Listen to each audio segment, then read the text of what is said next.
Paz do Senhor a todos que nos acompanham pela internet. Que a gente parece, a primeira pregação, parece que a gente vai numa prova, né? Traz tudo aqui anotadinho. Primeiramente, eu quero agradecer a Deus pela oportunidade de estar aqui trazendo a palavra principal, né? Dividindo aqui um altar que muitos homens e mulheres de Deus trouxeram a palavra e a gente está aqui com a mesma graça. Então, quero agradecer a Deus por essa oportunidade. Agradecer ao pastor Adão pelos ensinamentos e pela confiança, né, que depositou de estar deixando a gente trazer a palavra. Muito obrigado, pastor. Agradecer aos irmãos da igreja que estão intercedendo aqui pela pregação. Agradecer a minha família que está aqui. Agradecer a todos. Irmãos, quem me conhece sabe da dificuldade, do nervosismo que eu estou passando aqui, né? Não é fácil. Uma coisa é vir trazer uma mensagem, né? Uma coisa é vir trazer a palavra da oferta. Agora outra coisa é trazer a palavra principal. Aí o bicho pega, hein, Felipe? Então, no dia que o pastor comunicou que a Thaís ia pregar na quarta-feira, ele falou que ia estar anunciando os próximos preleitores, né? E ele brincou comigo: você vai pregar também. Aí eu achei que era brincadeira, tentei jogar, como falava na minha época, migué, para cima do pastor, né? Falei: pastor, eu não estou preparado, eu não sei pregar, eu me enrolo todo. Aí eu falei para o pastor: quando eu estiver preparado, eu aviso o senhor. O pastor falou: tá bom. Aí quando a Thaís veio pregar, o pastor fez a convocação, né? E eu estava bebendo água ali ainda no bebedouro ali, o pastor falou: próxima quarta, irmã Vera. Próxima quarta, na próxima quarta é o presbítero Eduardo. Eu estava tomando uma água ali, acho que a água desceu até pelo lugar errado, irmão. Confesso para os irmãos que eu travei, irmão. Travei. Fiquei assustado, fiquei nervoso. Eram 2 semanas para estar preparando a palavra. Eu relia a Bíblia, não achava uma palavra que tivesse um conteúdo, né, que pudesse estar trazendo para os irmãos. Então eu fiquei em desespero. E diversas vezes eu confesso para os irmãos que pensei em desistir. Pensei em vir falar para o pastor que não ia dar para mim fazer a pregação, que eu não estava preparado. E um certo dia eu orei em casa e falei: Senhor Jesus, me perdoa, mas não vai dar. Não estou preparado, não tem como eu trazer a palavra. Aí o Espírito Santo falou comigo, irmão. A gente vê os irmãos falando que o Espírito Santo falou, o Espírito Santo falou. E o Espírito Santo falou comigo. Aí o Espírito Santo falou para mim: então você quer desistir? Eu falei: eu quero. Aí ele falou: tu lembra daquela mensagem que você viu? Põe para mim, Guilherme, João 3,16. João 3,16. Porque Deus amou o mundo de tal maneira que deu o seu Filho unigênito, para que todo aquele que nele crê não pereça, mas tenha a vida eterna. Então eu vim à memória essa mensagem que eu já tinha visto, né, uma pregação, né? Irmãos, eu e você, durante nosso dia a dia, nosso cotidiano, nossa trajetória, a nossa vida, nós temos afazeres, temos nosso trabalho, diferentes uns dos outros, né? Muitas das vezes até iguais, né? As profissões, né? Eu trabalho em mercado, né? Felipe é Uber, meu filho trabalha numa empresa de alimentos, minha esposa, ela trabalha em posto de gasolina, né? Frentista, Thaís é professora. Então a gente tem deveres nesses lugares, né? Deveres para cumprir, mas através dos deveres nós também temos missões. Eu tenho uma missão de atender bem o cliente no mercado. Eu tenho uma missão de levar uma mercadoria com qualidade. Eu não posso ver uma mercadoria estragada e pôr para o cliente comprar. Eu tenho essa missão de atender bem. A Thaís, ela tem uma missão de alfabetizar, né, Thaís? Dentro da matéria que ela ensina, ela tem essa missão de alfabetizar. O policial, a irmã Marisa, tem a missão de zelar pela segurança do cidadão. Aquele que trabalha em política tem a missão de zelar pelo bem-estar da população, né? E assim por diante nós temos nossas missões no dia a dia, nossas missões e nossos deveres, né? Então o Espírito Santo me fez lembrar essa passagem, né? Eu não sei se é em todas as Bíblias, mas em algumas Bíblias essa mensagem ela tem um título. Esse título diz assim: a missão do Filho, a missão de Jesus Cristo. Jesus, ele tinha uma missão na terra. Ele tinha a missão de trazer o amor de Deus, trazer o reino de Deus para as pessoas. Ele tinha essa missão de nos levar ao reino de Deus para a nossa salvação, perdoar os pecados, né? Mas Jesus também, dentro dessa missão, ele tinha uma missão meio indigesta, que eu e nem você suportaríamos, nem faríamos. Dentro dessa missão de Jesus, ele sabia que ele ia ser traído, ele sabia que ia ser preso, ele sabia que ia ser torturado, ele sabia que literalmente ele ia ser massacrado. Jesus foi massacrado. Ele sabia de tudo isso. E ele sabia também que iria ser assassinado numa cruz, porque aquilo ali foi um assassinato. Em certo momento, Jesus ele desistiu da missão dele. No horto de Getsemane, o pastor já ensinou para a gente aqui que Getsemane significa a prensa do azeite. Ele estava prestes a passar por tudo isso aí. Ele já estava prestes a ser preso e ele sabia que ia ser torturado, ele sabia que ia ser massacrado e ele sabia que ia ser morto. Então o lado humano dele estava sendo prensado, estava mentalmente sendo massacrado. A Bíblia diz que ele chegou a suar sangue. Então ele faz um pedido ao Pai, né? Se for possível, passa de mim esse cálice. Ele chegou a desistir. Mas Jesus sabia da missão dele, né? Ele sabia que se ele desistisse, eu e você talvez nem estaríamos aqui hoje, né? Se Jesus desistisse da missão dele, o que seria de nós? O que seria desse mundo? Se é que esse mundo existiria ainda, né? Então Jesus, ele fala: não seja feita a minha vontade, mas a sua, Pai. E Jesus continuou com a missão dele. Então o Espírito Santo me falou assim: então o Senhor Jesus suportou tudo aquilo por você. Foi massacrado, foi humilhado, foi torturado, foi morto. E você quer desistir da sua missão por vergonha de subir no altar e falar a palavra de Deus? Irmãos, eu sei que você tem um dom de Deus. Cada um aqui tem um chamado. Por muitas vezes a gente desiste de exercer o nosso chamado por algum motivo ou outro, uma palavra mal esclarecida, uma palavra maldita, um diz que você desanima e não quer mais exercer a sua missão aqui na terra. A nossa grande missão aqui em comum é salvar almas para Jesus Cristo. Temos afazeres diferentes, mas a nossa missão é igual, é levar almas para Jesus. Jesus conta comigo, conta com você, conta com cada um de nós aqui. Mas no meio da trajetória acontecem coisas que vai desanimando a gente. Eu não sei o que te desanimou no meio do caminho. Não sei se foi as situações do dia a dia. Mas Jesus, ele conta com você. E quando eu falo que eu não queria trazer a mensagem, não porque eu faço descaso da palavra, descaso de Deus, é porque eu sei a responsabilidade que isso aqui tem. Porque eu sei que essa palavra aqui, ela tem poder. Ela tem poder de transformar a vida, ela tem poder de levantar a pessoa que está caída. Ela tem um poder incrível, essa palavra. Então eu sei da responsabilidade que tem essa palavra. Então, fora a nossa missão, nós temos responsabilidades. O que é responsabilidade? Vou dar um exemplo aqui. Teve um dia que eu vim no culto, eu nem queria vir naquele dia, que eu estava quebrado na emenda. Estava quebrado, triste. E eu vim no culto. Acho que era o culto de Santa Ceia. A irmã Marisa e o irmão Cláudio apresentaram uma peça aqui. Aquela peça mexeu tanto comigo, irmãos, tanto comigo, que ela me levantou. E olha a nossa responsabilidade aqui dentro da casa de Deus. Você não faz ideia da responsabilidade que você tem dentro da igreja, porque você, sem perceber, você é exemplo para outras pessoas. Mas o nosso exemplo não é Cristo, é Cristo. Mas às vezes a fé da pessoa está tão pequena, está tão baixa, que ela vai se fortalecendo aos poucos. Ela vai se exemplando em você, ela vai se fortalecendo aos poucos. Você vai atuando aqui, atua aqui, você prega, você canta e ela vai se fortalecendo.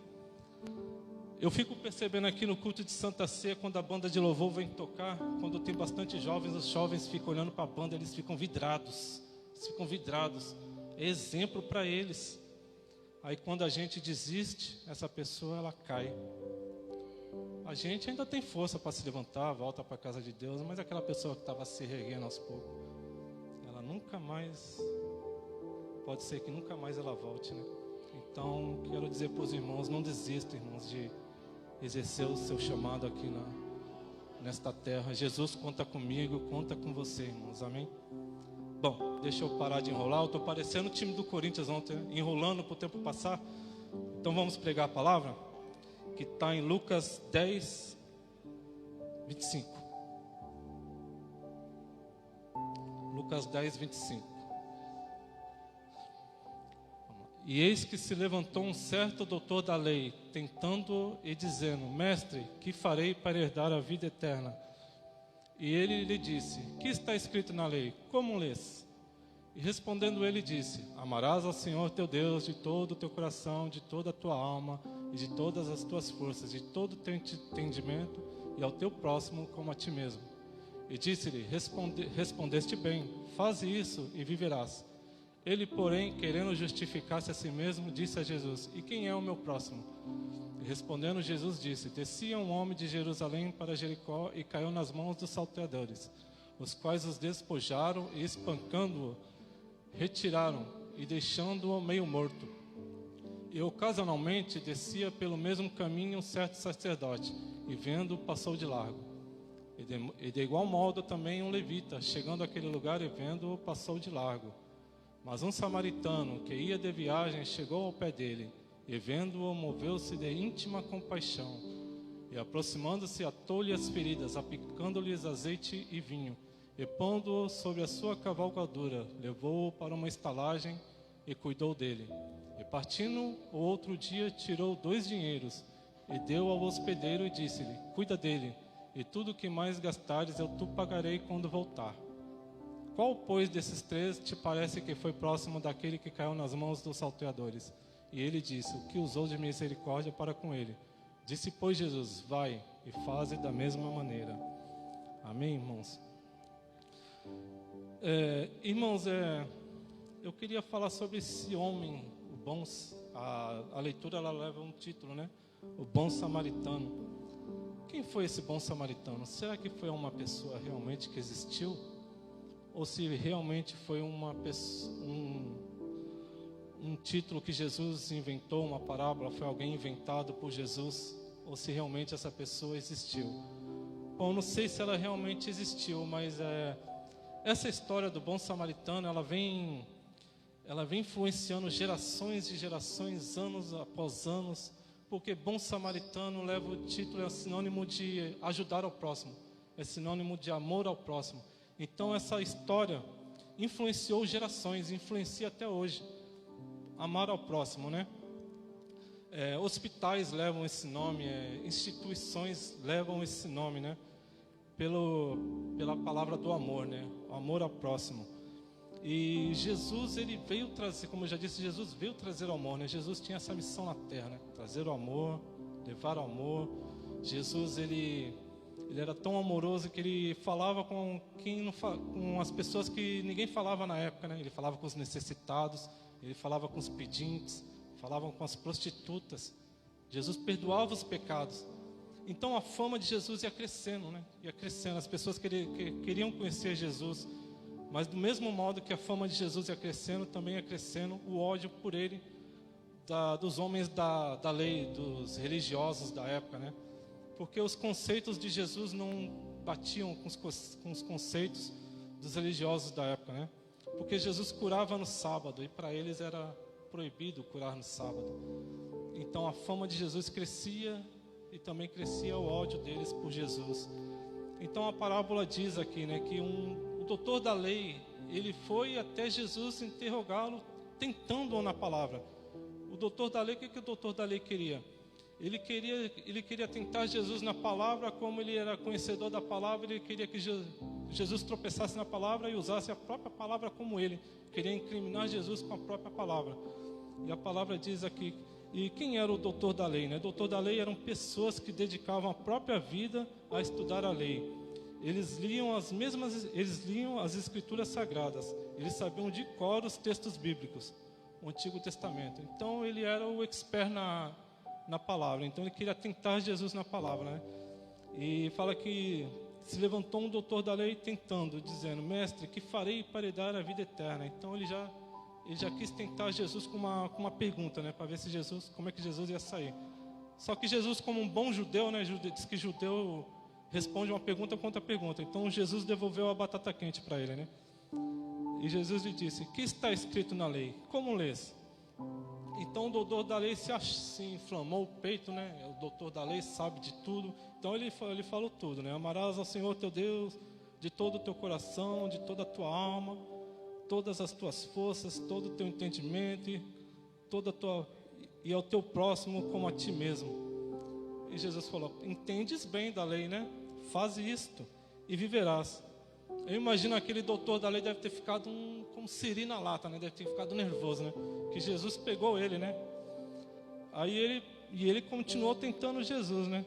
E querendo justificar-se a si mesmo, disse a Jesus: e quem é o meu próximo? Aí Jesus falou: esse cara tá de brincadeira, né? Vou ter que contar uma historinha para ele, né?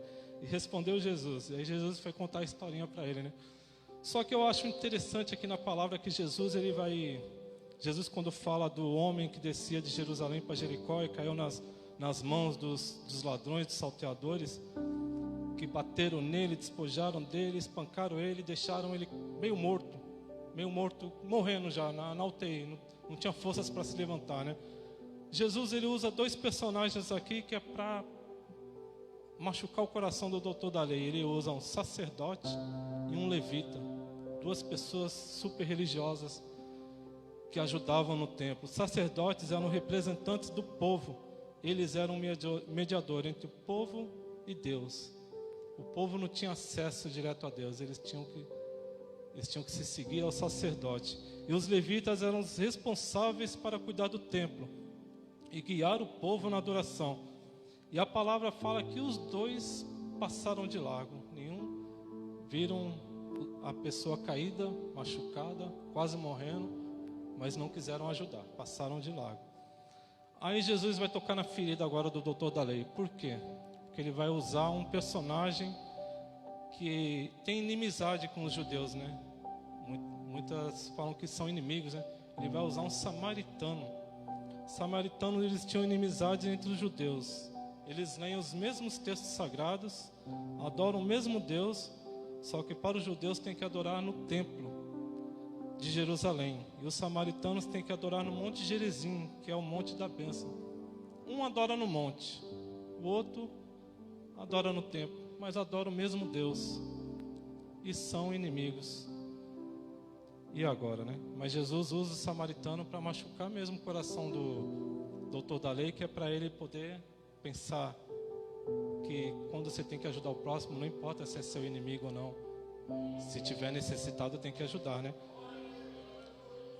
Aí, um samaritano que é de viagem chegou ao pé dele e, vendo-se, moveu-se de íntima compaixão. É engraçado que vários textos de Jesus sempre usa essa palavra, né? Íntima compaixão. Jesus sempre usa essa palavra, íntima compaixão. O que é íntima compaixão? É você se pôr no lugar daquela pessoa que está sofrendo. É você ver a pessoa sofrendo e você tentar imaginar qual é a dor que ela está sofrendo para você tentar ajudar ela. Jesus sempre fazia isso. Ele via alguém caído, ele ia e levantava ela, se colocava no lugar dela, sentir a dor que ela estava sofrendo. E a palavra diz que ele atou-lhes as feridas aplicando azeite e vinho, e pondo-o entre sua cavalgadura, levou-o para uma estalagem e cuidou dele. E partindo ao outro dia, tirou 2 dinheiros, ele deu ao hospedeiro e disse para ele: cuida dele, e tudo quanto mais gastares eu te pagarei quando voltar. Aí ele falou para o doutor da lei, né? Qual desses 3 é o próximo daquele que caiu nas mãos dos salteadores? Qual desses parece que é o próximo, né? Quem é teu próximo? Ele falou para o doutor da lei. E ele, doutor da lei, entendeu a lição, né? O que usou de misericórdia para com ele. Disse, pois Jesus, vai e faze da mesma coisa. Ele entendeu o recado, né? Então essa palavra do bom samaritano, ela leva a gente para várias vertentes de significado, né? Você pode fazer várias pregações com ela, né? Mas o que a gente não pode esquecer aqui é do autor do texto, né? Quem escreveu essa palavra? Quem escreveu essa palavra foi Jesus Cristo, né? Ele foi o autor do texto. E o contexto era o sacerdote, era o doutor da lei. Então Jesus escreveu essa palavra para ensinar o doutor da lei quem ele tinha que amar, né? O próximo, né? E ele falava do amor ao próximo. E essa passagem, então, ela leva para essa vertente, né? Amar ao próximo, ajudar ao próximo. Só que o que eu queria deixar aqui para a igreja, né? Porque a gente tem essa missão também de ajudar, amar ao próximo.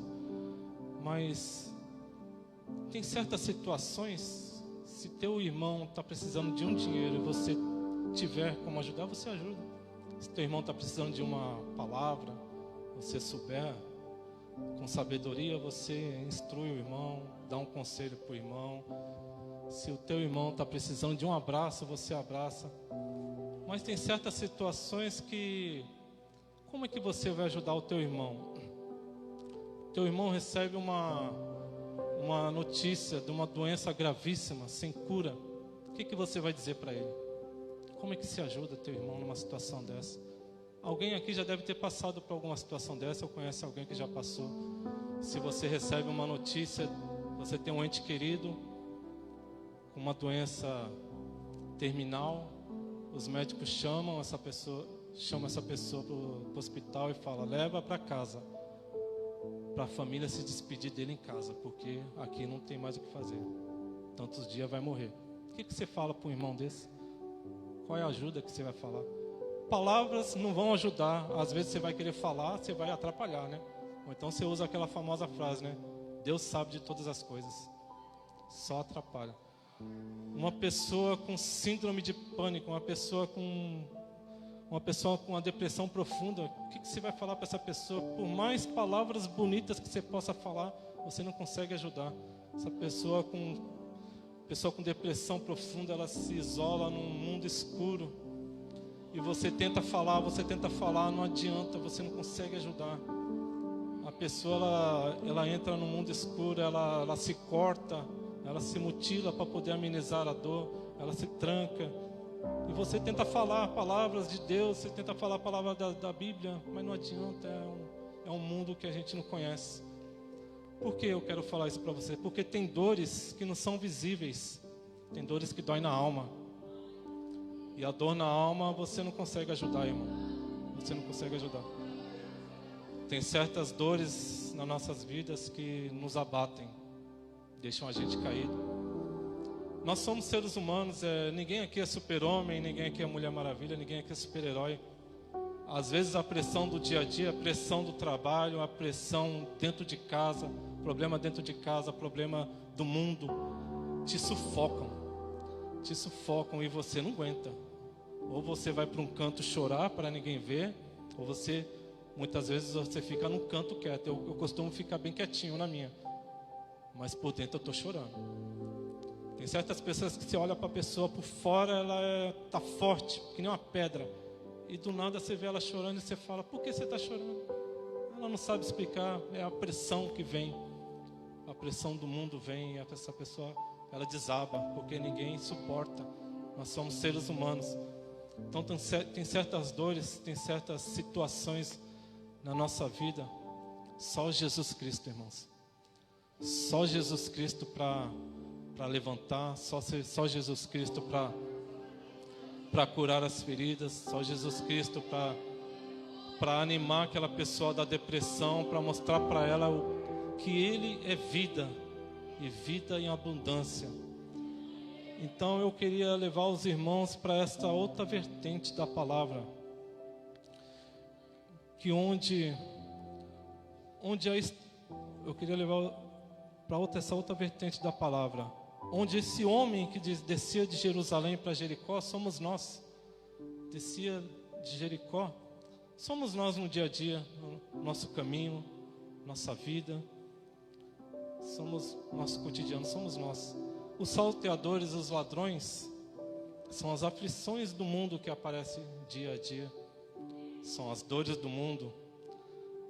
é a síndrome do pânico, é o pecado que abatem a gente e faz ficar como aquele homem caído. Tem certas situações que realmente fica como ele, quase morto, porque tem pessoas que a pressão é tão grande que ela não suporta, ela tira a própria vida. E você acha que é frescura, você acha que não acontece, e às vezes acontece perto de você, porque as pressões são difíceis. Então os salteadores são as aflições que nos abatem. O sacerdote e o levita são as pessoas que até tentam nos ajudar, mas não conseguem. Agora vem a parte boa da leitura. O samaritano é Jesus Cristo. É Ele quem cura as nossas feridas. Ele é o único que levanta a gente quando a gente está caído, quase morto. Jesus Cristo, Ele cura as nossas feridas. Ele derrama seu sangue sobre nós e cura e perdoa os nossos pecados. Ele nos ergue, põe nos seus ombros e Ele leva para uma estalagem. A estalagem é a igreja. Jesus Cristo nos cura, perdoa os nossos pecados e nos traz para a igreja. Os dois dinheiros que Ele paga na estalagem é o batismo e a Santa Ceia. Você vai fazer comunhão com Ele. O hospedeiro é o pastor da igreja. Jesus nos entrega para Ele e diz para o pastor: cuida dele até que eu volte. Quem crê aqui na volta de Cristo? Jesus, cuida dele até que eu volte. Então, irmãos, eu queria dizer para os irmãos que Jesus, certas situações das nossas vidas, só Jesus é o caminho, só Ele é o refúgio. E eu procurei na Bíblia aqui alguns milagres de Jesus para passar para os irmãos. Foram muitos milagres de Jesus, né? Mas eu escolhi 7 aqui, que representam que só Jesus, Ele é o nosso refúgio, só Ele é a nossa fortaleza. Eu queria deixar aqui Marcos 10, 46 a 52. Jesus vai tirar sua capa de derrota e mudar a sua história. Depois foram para Jericó, e saindo ele de Jericó com seus discípulos e uma grande multidão, Bartimeu, cego, filho de Timeu, estava sentado junto ao caminho, mendigando. E ouvindo que era Jesus de Nazaré, começou a clamar e dizer: Jesus, filho de Davi, tem misericórdia de mim. E muitos o repreendiam para que calasse, mas ele, clamando cada vez mais: Jesus, filho de Davi, tem misericórdia de mim. E Jesus, parando, disse que o chamassem. E chamaram o cego, dizendo-lhe: tem de bom ânimo, levanta-te que ele te chama. E ele, lançando de si sua capa, levantou-se e foi ter com Jesus. E Jesus, falando, disse-lhe: que queres que eu te faça? E o cego disse-lhe: mestre, que eu tenha vista. E Jesus lhe disse: vai, a tua fé te salvou. E logo viu e seguiu a Jesus pelo caminho. Irmãos, o que mais me chamou a atenção nessa mensagem, nesse milagre, é que quando aquela capa que aquele cego usava, ela tinha uma representação, né? Ela representava que ele era mendigo, ela representava que ele era pedinte, que ele era excluso da sociedade, que ele podia ficar ali mendigando, que ele era um excluso. E quando Jesus o chama, Jesus não pede para ele tirar a capa. Ele mesmo tira a capa antes de receber o milagre. A fé dele é tão grande que ele sabia que Jesus ia mudar a história dele. Então você tem que ter fé, irmão. Tem que ter fé que Jesus pode mudar a sua história. Queria deixar o segundo milagre aqui, que está em Lucas 17, 11 ao 19. Seja grato a Deus e tudo mudará. E aconteceu que, indo ele a Jerusalém, passou pelo meio de Samaria e da Galiléia. E entrando numa certa aldeia, saíram-lhe ao encontro 10 homens leprosos, os quais pararam de longe. E levantando a voz, dizendo: Jesus, mestre, tem misericórdia de nós. E ele, vendo-os, disse-lhes: ide e mostrai aos sacerdotes. E aconteceu que, indo eles, ficaram limpos. E um deles, vendo que estava são, voltou glorificando a Deus em alta voz. E caiu aos seus pés com o rosto em terra, dando-lhe graças, e este era samaritano. E respondendo Jesus disse: não foram 10 os limpos? E onde estão os 9? Não houve quem voltasse para dar glória a Deus, senão este estrangeiro. A gente sempre faz aqui o brado do ano, né? O ano da gratidão. Se tem uma coisa que move o coração de Deus nas nossas vidas, irmãos, é a gratidão. Seja grato em tudo, irmãos. Seja grato nas dificuldades. Seja grato quando as coisas derem errado. Seja grato quando tudo der certo também. Mas Deus, quando Deus olhar para você e a sua situação estiver ruim, mas você dando graças, Deus ele se move por você, irmão. Terceiro milagre, Mateus 9, 20 ao 22. Sua fé vai gerar o milagre.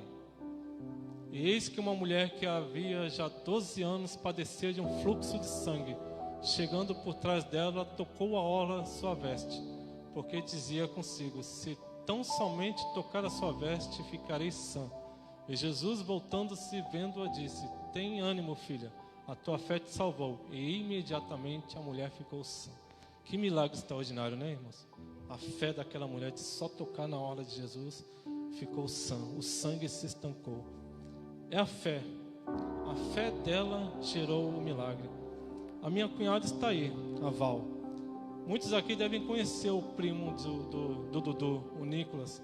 Um moleque grandão, bonito pra caramba. Mas quando ele era menorzinho, brincando com o Dudu, ele escorregou, bateu a cabeça e passou mal. E a Val foi fazer uns exames nele, descobriu que ele tinha uma rachadura no crânio e a cabeça dele encheu de sangue. E a operação era urgente, porque o sangue tomava conta da cabeça dele. E o médico falava: ele pode morrer a qualquer hora. E ele brincava para um lado, para o outro, para um lado, para o outro. O médico ainda falava: não sei como esse menino não desmaiou ainda, tanto sangue que tem na cabeça. Então a situação foi piorando. Então a família estava num impasse. Fazia cirurgia, não fazia. Era uma cirurgia cara. Usava equipamentos especiais, porque tinha que pôr ele em coma induzido, tinha que raspar a cabeça, tirar a parte do tampão da cabeça, furar todo o crânio dele e nesses furinhos uma seringa especial iria drenar todo o sangue que estava na cabeça dele. E o médico, eu já tinha falado que ia ter sequelas, né? Uma operação desse porte ia ter sequelas. Mas a fé da Val, ela moveu os céus, porque ela decidiu não fazer a cirurgia e a fé dela, ela entregou na mão de Jesus. Eu na época não era muito crente, eu era mais ou menos, eu achei até meio loucura, porque eu não entendia. Ouvia Jesus e ouvia falar, então eu não entendia a fé, eu não entendia o milagre. Mas o milagre aconteceu. A fé da Val moveu montanhas. E o que foi mais extraordinário, o próprio corpo dele criou uma água que foi lavando o cérebro, lavando. Como é que pode, irmão? O próprio corpo criou uma água que lavou todo o cérebro dele. O médico não entendeu, mas foi a fé dela que gerou o milagre. Tenha fé, irmãos. A tua fé vai gerar o seu milagre. Quarto milagre aqui, né? Está em João 5, 1 ao 8. A misericórdia de Jesus vai mudar a sua vida.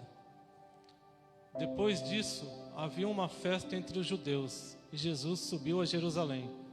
Ora, em Jerusalém, à próxima porta das ovelhas, um tanque chamado em hebreu Betesda, o qual tem 5 alpendres. Neste jazia grande multidão de enfermos, cegos, coxos e paralíticos, esperando o movimento das águas. Porquanto um anjo descia em certo tempo ao tanque e agitava a água, e o primeiro que ali descia, depois do movimento da água, sarava de qualquer enfermidade que tivesse. E estando ali um homem que havia 38 anos, se achava enfermo. E Jesus, vendo este deitado e sabendo que estava nesse estado havia muito tempo, disse-lhe: queres ficar são? O enfermo respondeu-lhe: Senhor, não tenho um homem algum que, quando a água é agitada, me coloque no tanque, mas enquanto eu vou, desce outro antes de mim. Jesus disse-lhe: levanta-te, toma a tua cama e anda. A palavra diz que era um tanque, né? Tanque de Betesda, com vários degraus. No fundo eram águas paradas, né? E a Bíblia diz que aquelas águas elas eram agitadas por anjos. E aquele que estava enfermo, coxo, quando descia naquelas águas agitadas, era curado. E Jesus ele faz uma pergunta ao enfermo: queres ficação? Ele deveria responder: quero, né? Só que quando Jesus fala queres ficação, ele começa a entregar tudo o que acontecia naquele lugar. Aquele lugar chamava Tanque de Betesda. Em algumas traduções significa casa de misericórdia. De misericórdia ali não tinha nada, irmãos. Porque quando Jesus faz a pergunta para ele se ele queria ficação, ele fala: o tanque fica muito longe, eu sou paralítico, eu tenho problemas de descer. E quando eu estou descendo, alguém, em vez de me ajudar, vem e me joga lá para cima de novo. 38 anos, ninguém ajudou aquele homem. Ninguém teve misericórdia com ele. A palavra misericórdia, ela vem de duas junções: míseres e cordiais. Mísere de miserável, caído, abatido, deitado, aquele que está prostrado. Cordiais é de coração. Então a junção da palavra é pegar aquele que está caído e levar ao coração. Isso é misericórdia, irmão. É não julgar aquele que está caído. É dar um abraço, trazer para o coração, se pôr no lugar dele. Não julgue a situação dele. Só dá um abraço e tenta, se não puder ajudar, dá um abraço. Isso é misericórdia. E às vezes a gente espera a misericórdia do outro, né? Mas espere misericórdia de Jesus, irmãos. O irmão Almir falou uma palavra aqui no domingo que falava das misericórdias de Deus. Por causa delas a gente não somos consumidos. Então a misericórdia de Jesus é tudo na nossa vida, irmão. Queria deixar o quinto milagre aqui, que está em Mateus 8, 5 ao 13. Mateus 8, 5 ao 13. Tenha fé, basta apenas uma palavra. E entrando Jesus em Cafarnaum, chegou junto dele um centurião rogando-lhe e dizendo: Senhor, o meu criado jaz em casa paralítico e violentamente atormentado. E Jesus lhe disse: eu irei e lhe darei saúde. E o centurião respondendo disse: Senhor, não sou digno que entres debaixo do meu telhado, mas dize somente uma palavra e o meu criado sarará. Pois também eu sou homem sob autoridade, tenho soldados às minhas ordens. Digo a este vai, e digo a ele vai, e o outro vem, e ele vem. E ao meu criado faz isto, e ele o faz. E maravilhou-se Jesus ouvindo isso, e disse aos que o seguiam: em verdade vos digo que nem mesmo em Israel encontrei tanta fé. Mas eu vos digo que muitos virão do Oriente e do Ocidente, e assentar-se-ão à mesa de Abraão e Isaac e Jacó no reino dos céus. E os filhos do reino serão lançados às trevas exteriores ali, havendo pranto e ranger de dentes. Então disse Jesus ao centurião: vai, como creste que seja feito. E naquela mesma hora seu criado sarou. Centurião era um homem de muito poder na época, né? Ele mandava e desmandava, era um homem de muita autoridade. E Jesus ia curar o servo dele, né? E ele deu uma atitude de fé para Jesus, né? Basta apenas uma palavra sua. Basta apenas uma palavra que meu servo vai ser curado. Às vezes você, irmãos, como assim uma palavra de Jesus? Como é que eu ouço uma palavra de Jesus vai mudar a minha vida? Você tem que estar ligado no culto, irmãos. Às vezes sobe um irmãozinho aqui, ele dá uma saudação, aquela palavra pode mudar a tua vida. Muitas vezes o louvor é arma de guerra. Os irmãos tocam aqui, pode mudar a tua vida. A pregação do pastor aqui, uma palavra pode mudar a sua vida.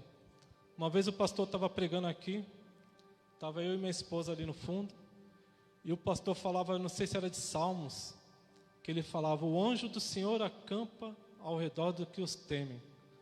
E aquilo ali, aquela palavra queimou no coração da minha esposa, queimou. E ela foi para casa maravilhada. Aí chegou em casa: nossa, aquela palavra que o pastor falou que o anjo acampa ao redor dos que os temem, queimou, está falando comigo. Aí eu falei, amém. E naquela semana teve um assalto no serviço dela, né? O ladrão entrou, ninguém do posto percebeu, entrou armado e colocou o revólver na cara dela assim, e anunciou o assalto. E o anjo do Senhor acampou ao redor dela. Porque ela ficou calma, irmãos. Ela ficou calma, uma calma que eu nunca vi. Minha irmã, minha esposa, ela ia ficar apavorada. Minha esposa é meio nervosa. Mas o anjo do Senhor acampou. E ela, calma, o ladrão lá, me dá o dinheiro, calma, toma um cafezinho, pega o dinheiro, toma aqui o seu dinheirinho. O ladrão assaltou, foi embora, depois acho que caiu a ficha dela, que era um assalto. Passou até no G1, irmãos, isso aí. Então, mas por quê? Ela tomou posse da palavra. Uma palavra que saiu desse altar mudou a vida dela. Mas você tem que ter fé que isso pode acontecer, que isso pode gerar um milagre.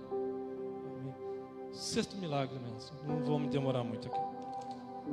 João 11, 39 ao 43. Se creres, verás a glória de Deus. Disse Jesus, tirai a pedra. Marta, irmã do defunto, disse-lhe, Senhor, já cheira mal, porque é de 4 dias. Disse-lhe Jesus, não te hei dito que se creres, verás a glória de Deus? Tiraram, pois, a pedra, e Jesus, levantando os olhos para o céu, disse, Pai, graças te dou por me haveres ouvido. E eu bem sei que sempre me ouves, mas eu disse isso por causa da multidão que está ao redor, para que creiam que tu me enviaste. E tendo dito isto, clamou em alta voz, Lázaro, vem para fora. Grande milagre. Lázaro morto há 4 dias, amigo de Jesus. 4 dias, a irmã de Lázaro já tinha dito, né? Mas já cheira mal. O corpo de Lázaro já tinha explodido tudo, já, né? Já estava fedendo. Mas ela não cria no milagre. Jesus estava ali. E Jesus disse para ela, se creres, verás a glória de Deus. A glória de Deus, ela pode ser qualquer coisa na sua vida, irmãos. Pode ser um milagre. Thaís acabou de contar o testemunho dela. A glória de Deus sobre a vida dela. Eu não sei qual é o teu sonho, quais são as suas perspectivas de vida. Entrega na mão de Deus. Você vai ver a glória de Deus na sua vida. Para encerrar aqui, irmãos, 7º milagre. Lucas 5, 18 ao 26. Tem amigos que te levam para mais perto de Deus. Essa palavra eu peguei da irmã Marisa. Uma certa época, a minha e da minha esposa, muito ruim, difícil. Ela disse isso pra gente. Você tem que ter amigos que te levem para próximo de Deus. E eis que uns homens transportaram numa cama um homem que estava paralítico. Procuraram fazê-lo entrar e pô-lo diante dele. E não achando por onde o pudessem levar, por causa da multidão, subiram ao telhado. E por entre as telhas o baixaram com a cama até o meio, diante de Jesus. E vendo-lhes a fé, Jesus disse ao paralítico, homem, os teus pecados te são perdoados.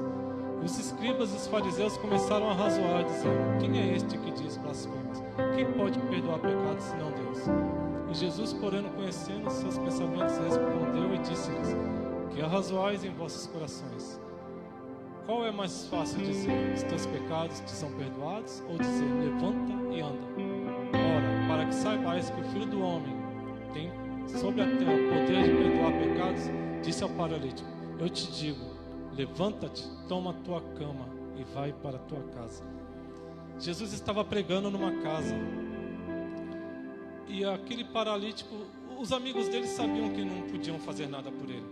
Não sabiam, era limitado a ajuda, mas eles sabiam quem podia fazer, sabiam que Jesus estava na cidade, e eles levaram o paralítico até Jesus, só que havia uma grande multidão na casa, não tinha como chegar a Jesus. Eles tomaram uma atitude, abriram o telhado da casa e desceram o paralítico com cordas, e aquela atitude moveu o coração de Jesus. Mas como o pastor disse, né, antes do milagre, Ele vai sarar as suas feridas, Ele vai perdoar os seus pecados. Aí vem um milagre. Mas Jesus não curou ele. Primeiro ele falou: perdoados são os teus pecados, porque sabia da história daquele homem. E os religiosos da época começaram a falar entre si, né? Quem é ele para falar perdoa os pecados? Só Deus perdoa, né? Jesus, conhecendo os pensamentos e o coração de todo mundo, falou: então vocês estão duvidando de mim? Jesus falou: qual é o mais fácil de dizer? Perdoados os pecados ou levanta e anda? Não está na Bíblia, mas eu imagino aqueles homens falando: acho que é mais fácil falar perdoados os pecados, né? Qualquer um fala, né? Se ele falar para levantar e andar, de repente não levanta, né?